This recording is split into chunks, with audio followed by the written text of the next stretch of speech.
Hi friends, మేమైతే మా షాప్లో రేకులు అయితే వేపిస్తున్నాం. సో మేము కూడా అందరం ఇవాళ షాప్ దగ్గరే ఉన్నాం అనమాట. గుంటలు అవన్నీ తీస్తున్నారు, మాలు బిడ్డ అవన్నీ వేస్తున్నారు. రేకులు అయితే తెప్పించాం మేము. చూపిస్తాం చూడండి రేకులు. ఇదిగోండి పెద్ద రేకులు ఇవైతే ఒక 5 ఏమో తీసుకొచ్చారు, కడ్డీలు 6 తీసుకొచ్చారు. ఎందుకంటే బ్యాక్ సైడ్ కూడా గ్యాప్ ఉంది కదా, గ్యాప్ కూడా వేసేస్తారంట. సో పెద్ద కడ్డీలు 5ను రేకులు ఒక 5 తీసుకొచ్చారు.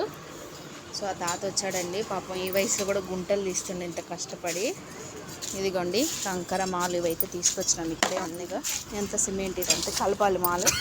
ఇదిగోండి గుంటలు తీస్తున్నారు ఈరోజు. గుంటలు తీసి ఇందులో మాలు వేసిన తర్వాత అది బిగుసుకున్న తర్వాత కడ్డీలు అయితే పాతారంట. ఇదిగో ఆ తాత తీస్తున్నాడు గుంటలు.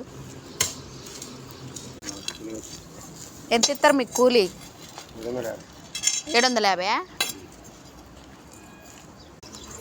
ఇవాళ అయితే ఈ పని స్టార్ట్ చేసామండి. ఎప్పటికైతే చూడాలి, ఇవాళ రేపు అయిపోతుంది మొత్తం కంప్లీట్.